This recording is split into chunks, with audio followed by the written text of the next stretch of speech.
Hey there, YouTube friends. Mass Bandit here. Thanks so much for hanging out with me today. I always do appreciate it. And quick, before you click off the video. Yes, we're in Jurassic World Evolution. No, I'm not crazy. And yes, this has something to do with Planet Zoo, the new game coming from Frontier. After the game was announced, I thought, ooh, I wish I had a zoo game to play, and I realized the only thing I have in my library that's even close to a zoo game is this one, Jurassic World Evolution. It came out last year alongside the release of Jurassic World Fallen Kingdom, I think. And opened it back up, started playing it, kind of got hooked for a few hours, and then I haven't played in a while. But as I was playing, I got this wicked idea. I was like, hey, this is made by Frontier. I wonder if we can parse out a bit of how the zoo is going to work. Like, let's take a look at how to build, at how we build the animal exhibits, how the animals behave, and let's see if we can parse out anything that we might want to see positive in Planet Zoo that they could potentially borrow from this title. I mean, there are some really nice things. So what I've done is I've gone ahead and I've started building here just to get us started so you're not sitting here watching me do crap. I'm in the sandbox. I'm in Isla Nublar. I'm in the sandbox, and I just started. I got 3 creation labs because mine are pretty lame. I've got dinos ready to pop out, but we're not there yet because clearly we don't have an exhibit. And that's the first thing I wanted to look at. I have my basic viewing galleries. Something to think about. How are they going to handle zoo viewing galleries? Some of the screenshots have shown like glass, and I wonder if it's just kind of like going to be a reskin of this where the peeps pop in. And since it's in the Plenko universe and not necessarily this universe, it seems like in this game the peeps are just more for visualization. They aren't individual people. I'm going to assume that they're going to be individual people for Planet Zoo, so I think it'll operate a little bit differently, but I'm sure you'll just be able to snap it on. If you've never played Jurassic World, you can take the enclosures and just snap them on, and let me rotate that around. And I would put good money that that's probably how it's going to work in Planet Zoo, which I would be fine with. That'd be fine. So what I want to do is I want to go in and build an enclosure, and it's really easy. You take your fences. We're going to use the basic fences because these are all herbivores. And you just drag and click, and you can do angles, or if I push spacebar, ooh, now all of a sudden we can do curved enclosures. And some people were noticing when the video first came out, it looked like you were going to be able to do curved, it looked like the fences were spline-based like this. So hopefully that's the case, because this works really, really well. I really enjoy this. We're going to make this a massive, massive enclosure because this isn't going to make a difference anyway. This is just for testing purposes. So we're going to make this nice and gigantic. One thing I don't like are how we're kind of stuck to segment lengths. And I don't quite know why that is. Hopefully that won't be the case. I'd like to be able just to drag. Although I guess it makes sense. It's kind of how the Planet Coaster Builder works. You have maximum track lengths there.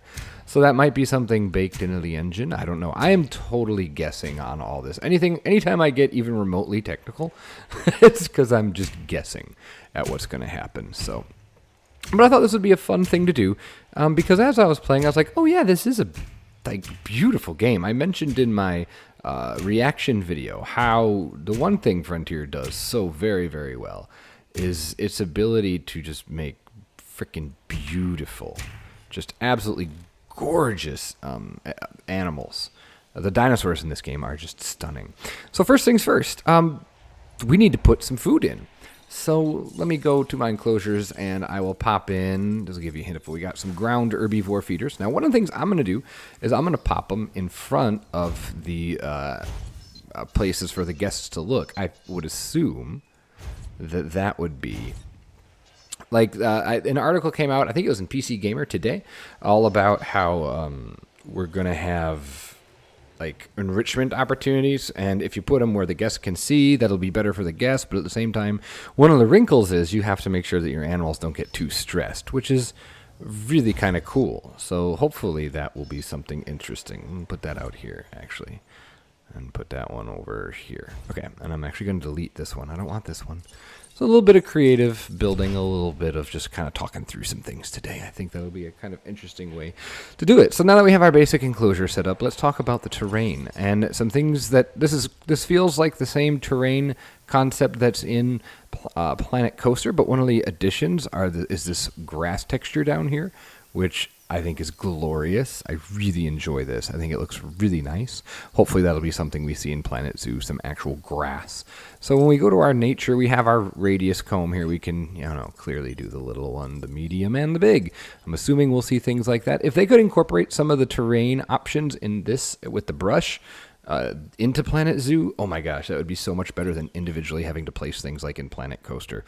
So, oh good, more dinosaurs are ready. So, forests. Some animals need forests. So let's go ahead and plop some forests in. We'll just do sort of over here. I'm just going to randomly throw, but look at how nice it is. I love the how lush it is. Very powerful. And if I hold it there, it doesn't do anything. Never mind. But I love the randomness, and it looks pretty good. Like, that's pretty nice. So we're probably going to need some more forests in the habitat. Let's put some shrubby bubbies down here. Let's just do some shrubs. That's right, shrubby bubbies. I don't know what that is, but we're putting them down. Just kind of sprinkle them for flavoring, Salt the earth with shrubs. We're going to need some water, too, so let's carry this pond over. Let's do this and make those fences disappear as best as they can.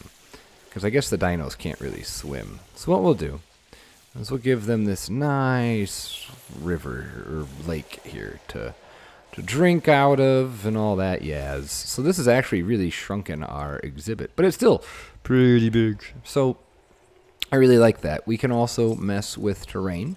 We can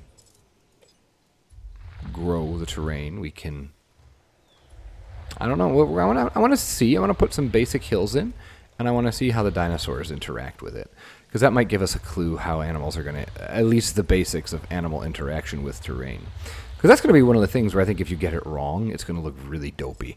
So let's do a quick smooth here with there we go. I'm probably erasing all my hills, but I'd rather it be, I'm not erasing them. So there we go. So I know dinosaurs can do well on terrain, so I just want to get some in there because I did flatten it quite a bit before I started the program here. So before I started my recording. So let me just shrink these a bit. Lessen the severity of them, if you will, So here we are, so that'll be fine. All right, now let's see. Let's release some dinosaurs and see what we can see. So in this one, we've got some iguanodons. I've actually never seen the iguanodons. I just unlocked them. You can see how far behind I am. I don't have a lot of the dinosaurs because I stopped playing. I stopped playing the game because as beautiful as it is, it's quite shallow. But I mean, come on now. That's stunning. Granted, I picked a pretty ugly dinosaur, but that's glorious. So, all right, let's see what it's got. So you can see we don't have enough forest in our habitat. And one thing I really like that they do is the comfort goes down if its needs aren't met. I think that's a great way to do it, and that increases the risk of breakouts. Now, granted, that's Jurassic Park, Jurassic World, where there's lots of breaking out. That's kind of the whole point of it. I wonder if it's going to be similar to that in Planet Zoo. That might be a nice little way to do things. So it needs more forest. Let me put some more forest in. I've kind of shot myself in the foot as far as testing things go, because I made this so big, it'll be really hard to mess it up. There's going to be no way that I'll have to really work about balancing. But let's see, that should probably be enough. Let's see, is it happy now? Yeah. See, by throwing the forests in there, you can see the forest rating is going up. Our little iguanodon, there it is doing just fine. So now that it's happy, it's not going to want to break out. Oh, look at that. But I mean, one of the things I want to talk about is just the gorgeousness of this. I mean, this game's a year old now, but look at it. It's so beautiful, and the sound is so good. So, let's see, what else do we have? I think I have 3 of these guys. I do, I have 3 iguanodons, so let's release them too. And then I've got some brachiosaur hanging out, so we'll let them get settled. But you can see, Like, here, it's going to go up. See the way it interacts here? That looks really natural, the way it goes up and down the hill there. They did a really nice job making it look natural in its habitat. I think that's kind of cool. One of the other things I really like is this alpha. This was not part of the base game, I don't think. It was an update. Animals now that herd have an alpha, and that's kind of neat, I think. So just a little something, and you'll see them interact, and we'll look at that more in a bit. So let me release this Brachiosaurus here. I love this. Like, I want to watch it, because it's just... I always watch the first dinosaur come out. Now, I've released a Brachiosaurus, but... I mean, come on now. Like, it still gives me the feels when you release one of these guys.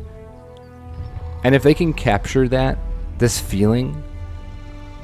And granted, it won't be dinosaurs, but releasing a tiger? Oh, gorgeous. That is so Jurassic Parkian. What's going on with this guy? Ooh, no forests. What? There's so much forest in his lands. So this guy needs tons and tons of forest. Okay, good to know. So we should probably supply that. So let's go ahead and throw in a whole bunch of forests. So if this is something we have to do in the game, I like this. I don't mind tinkering with an exhibit to make sure that the animals in it are happy, especially if we can do mixed exhibits, like where we can have zebras and antelopes and giraffes and all that stuff. If we could have all of those in the game at once, that would be really, really cool. So, and then if you have to think about all the cover that each one needs and all it needs in its habitat, I think that'll be a really nice addition, a really nice way to do things. Well, there you go. Forest is now awesome. That's probably going to go hang out over there. The problem is, where are iguanodons now? Are they still happy? There it is. Yeah, iguanodon is still super happy. Awesome. We have another brachiosaur. Oh, that's our viewing gallery. We have another brachiosaurus. Let's release that guy. And actually, let's start cooking up some new ones, just so we can see what we can do. Let's put a whole bunch in here. Let's get a herd of... one of my favorites are the Dracorexes. Let's get a herd of them. They're a little touchy. They require a bit more. I've had them break out before because they're a little more needy. And I love that dynamic. That's one of the things that I think they should really consider. And I'm sure they are. But that's totally one of the things that I think they should do when it comes to this new game. I think they should really look at the way the animals interact and what they need. And I know they will, because they really seems like they're really working. Everything that we've been hearing is how much care they've put into the animals. So that's pretty good. So I guess that's about it. Some things that I'd love to see. I love the flexibility and the ease of creating your enclosure. Hopefully we'll see some easy ways to snap viewing galleries to the fences. I love the animals. I love the textures of the ground. I mean, that's pretty spectacular. And I think sometimes we overlook the good parts of this title because of, well, to be fair, the shallowness of the gameplay. It's fun just to look and watch your dinosaurs walk around. And for people who are into zoo games, I bet you that's one of the lures, is watching your animals just hang out. So one thing I don't want to see is I don't want to see the having to manually refill feeders. That blows. I turned it off since we're in sandbox. I'm going to go ahead and release all of our Dracorexes. And hopefully they won't be whiny because we'll have enough. And while we're there, I also have... I forgot. I incubated a Huiongosaurus. I probably said that wrong. So yeah, I don't want to heap praise on a game that doesn't deserve it, but I want to be like, hey, look at all the stuff they did right. Look at this. This looks pretty lame. Let's fix this. I don't like the way that looks at all. It's smooth. Smooth. Look at the dinosaur just kind of... Oh, he's not drinking anymore because there's no water there. Oops. But After playing this game for a few more hours after the announcement of Planet Zoo, I was actually a lot more excited for Planet Zoo. I think they can take what they've learned from this game, take the best parts of this game, take the best parts of Planet Coaster. Like, could you just imagine this game with the flexibility and customization as far as details and creativity of the structures? Like, that's the game I think we've all wanted. At least I have. Like, when I thought that's kind of what we would be getting with Jurassic World, is I thought we'd be getting a game that was like Planet Coaster in its creativity. I mean, I know they came out and said it wasn't going to be that way, but I thought there'd be something. I thought there'd be something for us as far as creativity and flexibility. So hopefully, Planet Zoo is going to be exactly what we are looking for. So I think that's about all I have to say. I just wanted to show you guys what I think is the closest approximation of what we could potentially be seeing in a Planet Zoo. I'd love to hear your feedback, what you think. If you've played Jurassic World, some things that you'd like to see from the game, from this game into Planet Zoo, or some things that you think that should definitely not be included. Specifically for me, lots of clicking and waiting and timers. I don't want that in Planet Zoo. So, but I think it's pretty. And if they can nail the animals as well in this and expand on this, I don't know how you do it, but that's why I'm not getting paid to make a game. I mean, this is a nice little system. And if you can expand on it, I think you have the makings of a really great game. So, with that being said, I think that's going to just about do it for us in this little whatever it is. So I hope you've enjoyed. If you stuck around to this point and you haven't already, go ahead and click subscribe so you don't miss anything else that we put on the channel here, gaming related, simulation game related. With that being said, have yourself a great day, great night, great whatever, and I'll see all of you for the next whatever is around. So take care, everyone. Bye-bye.